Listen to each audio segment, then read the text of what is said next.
Hi everybody, Dan Illman, Matt Bernier. The DRFBets race of the day for Wednesday, May the 9th is the opener at Mountaineer. We'll kick off the daily double with a 7-furlong turf race, and you can bet it with DRFBets. Sign up for a new DRFBets account, access a $150 bonus. Just go to drf.com/join and type in the promo code TV150. Let's take a look at this field. 2 turns, 7 furlongs on the turf at Mountaineer. You can download free Formulator Pass performances on the Race of the Day event page on drf.com. Download them, handicap along with us as we take this field in post-position order. And tough to knock the number 1, Misty Royale, other than this is really only her second start since July. She's 9 years old, but she was a win machine before the layoff.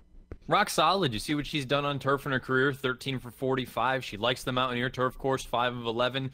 Those 2 races, 2 and 3 starts back, couple of really good efforts. One, she finished just behind Pride of Wilco. The other was a victorious effort.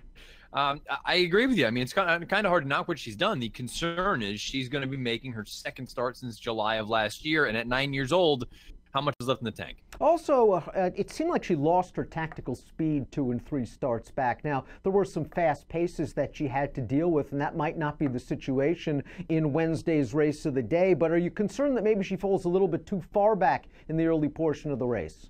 Especially off the layoff. You just don't know how much is left there, and if you're going to be giving up some sort of a major tactical advantage, that could be a concern. Jocko Lavaros had his choice of this one in the 7, and he stuck with the number 1, Misty Royale. The 2 is Miss Otis. Miss Otis 3-1 on the morning line, and this horse has been running on dirt recently, but I think she's probably a turf horse at heart. Her most recent turf start came back at Delaware in a 2-turn, 7.5 furlong race, and I thought she ran quite well with a 70 Beyer speed figure. You could argue she runs that 70, she's right there. Yeah, the turf speed figures are fast enough to win in here, and that's the thing. I think for a number of horses in here, it's been a matter of dirtied up form. You haven't been on the surface that you really want all along. Get back to the turf. I think a lot of these girls move up.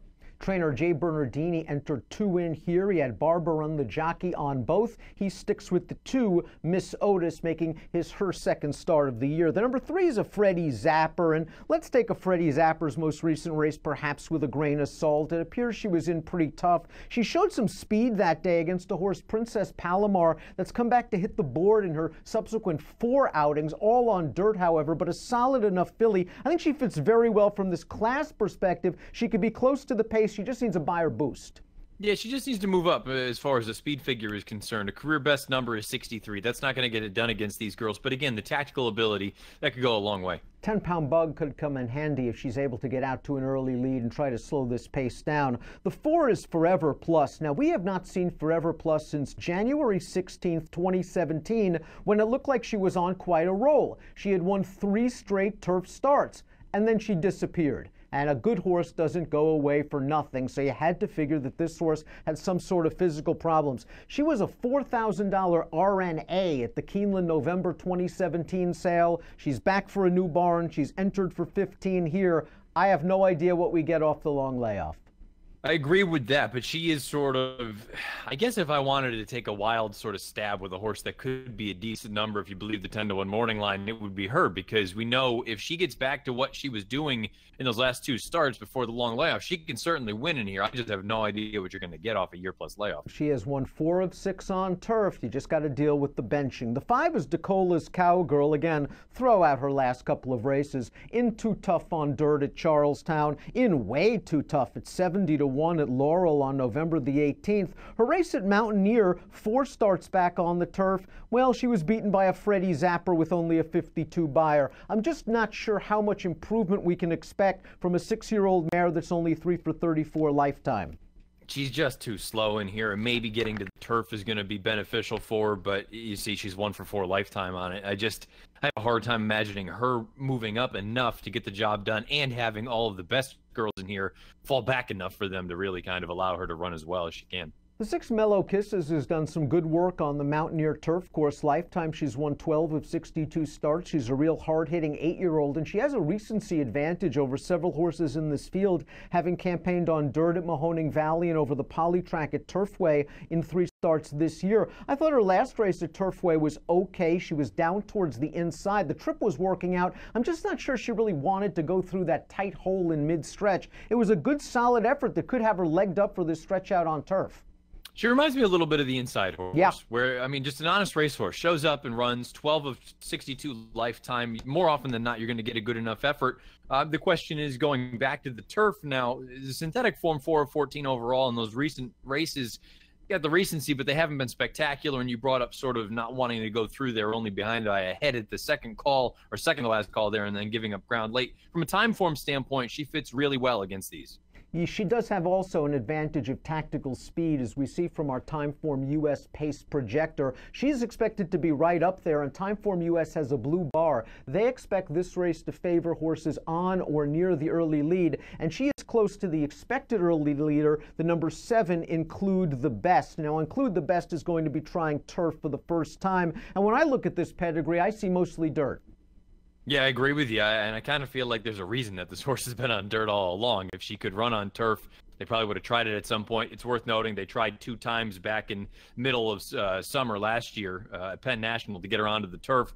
Didn't work out either time, but I don't know. I look at horses like this and say, if you've run 18 times already and you haven't tried the grass yet, there's got to be a reason. Sire includes 7% winners from first-time turf runners. The 8 is Pride of Wilco. Pride of Wilco's most recent turf efforts have been pretty good. Towards the end of 2017, she got washed off twice. But prior to that, 3 solid efforts. Although that race 3 starts back, I know she was wired, but I was a little disappointed that she didn't get up at 3 to 5. I do think she can be closer to the pace than Timeform US expects, though, and that means she could be aided by that blue bar on the pace projector.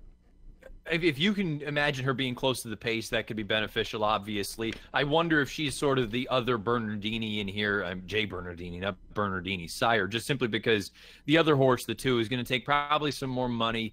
The rider who normally rides for Bernardini is on that horse as opposed to this one. But I just kind of look at it and say, draw a line through those last 2, and then you're left with that streak of 3 races, all very competitive ones. They may not be spectacular, and she may not be the most likely winner of the race, but if she can get into good position, maybe she's interesting. Much like Mellow Kisses, the 9 Conquest Sorcerer wintered over the poly track at Turfway and thus has a little bit of recency. And as we saw on the Timeform US pace projector, she can be close to the pace. She got wired last time out at Turfway Park in a pretty live race. That runner-up has come back to win 2 out of her next 3 races and was second in the other effort. The winner of that race came back to run second with a 66 Beyer. So that synthetic form is solid. Do you think she's slightly better, though, on the poly than she is on the turf? So far she is, just based on her body of work. But I have to be honest, this is first time out for New Connections, and take a look down at the bottom of the workout tab. The past 2 works have been bullets. She's never worked that fast really in the past. To me, she is kind of the wild card in this race, where I don't know what you're going to get. I think overall, to this point, she's better on synthetic, but I would be very, very intrigued to see what she does on Wednesday night. Let's take a look at our top picks for the Wednesday race of the day. I went to the outside, the 10 Janine Melnitz. This horse has not raced since November. She was purchased for only $7,500 at the Fasig-Tipton December sale. She's now with New Connections, and we haven't seen her off the layoff, so there are some concerns. But she's run some nice races on the turf, most notably 2 starts back at Laurel going a mile, a race in which I thought she was blind switched a little bit turning into the stretch, was in and among horses late, and was only beaten ahead, and her prior effort resulted in a nose victory. She fits from a class perspective. I'm worried about the pace, I'm worried about the layoff, and I'm hoping these New Connections can keep her in the same form that Trey Abbott had her in. I think the important thing is, like you just made mention, the form that she was in before she moved to the new barn. If she's even close to that, I can make the case she's the horse to beat in here. If you get 6 to 1, absolutely run to the windows, because that would be a tremendous price on her. If she's that good, we'll find out. She's been gone for a little while, new barn now. We'll find out if she can kind of replicate the form that she had shown. 6 to 1 on the 10 Janine Melnitz. You're going with the 8 Pride of Wilco. Again, a horse with good tactical speed who's going to offer some value. She's 5 to 1 on the line, and her last 3 turf races have been rock solid. Last 3 turf races have been rock solid. I also find it encouraging that she's fired fresh off the bench in the past on a number of occasions. So that to me was enough, along with that Timeform US pace projector. If she can stay relatively close, I'll take a shot with her. Give me numbers. 8, 10, 9, 1. I'm going 10, 4, 2, 8. in the opener at Mountaineer Park on Wednesday. And again, if you're playing the early double, if you're playing the whole card at Mountaineer on Wednesday, please use our $150 sign-up bonus when you sign up for a new DRFBets account. Just go to drf.com/join and type in the promo code TV150. We kick off the action at Mountaineer on Wednesday evening at 7 p.m. Eastern. Best of luck.